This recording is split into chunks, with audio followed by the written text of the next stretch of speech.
Martxoaren 3ko hilketek eragin baiziguten min.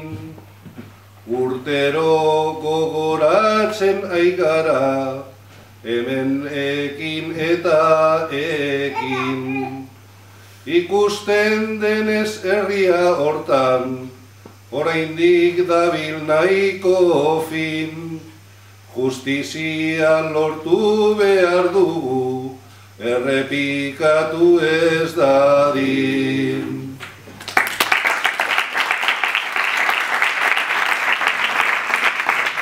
Lehenik eta behin, eskerrik asko egun honetan Errekale Horrera hurbiltzeagatik. Aurten ere, iaz bezala, antzoki honetan elkartu gara, martxoan 3ko borrokalariak omentzeko. Beraiek gu bezala mundu hobego baten ametsa errealitate bilakatzeko borrokatu zuten, eta horregatik hain zuzen erail zituzten. Romualdo Barroso Chaparro, Errekale Hortarra, Pedro María Martínez Ocio, Francisco Aznar Clemente, José Castillo eta Bienvenido Pereira. Gaur ere, guk, haiek atzo bezala, kapitalismoaren injustizia pairatzen dugu. Langabezia, prekaritatea, etxe kaleratzea, mordaza eta antzerako legedi errepresiboen handitzea, hezkuntzaren eta osasunaren privatizazioa, emakumearen zapalkuntza, euskara eta euskaldunon aurkako erasoen handitzea, naturaren suntziketa sistematikoa, eta abar. Guzti honi aurre egin eta alternatiba planteatzeko sortu genuen Errekale Hor Bizirik proiektua. Eta oztopo guztien gainetik, lanean jarraituko dugu injustizia horrekin bukatu, eta aurreko belaunaldiek ere amestu eta borrokatu zuten mundu hobeago hori errealitate bilakatzeko. Omenaldirik onena garaipena delako, amets honen desalojo mehatxuaren aurrean, Errekale Hor jota emango hor.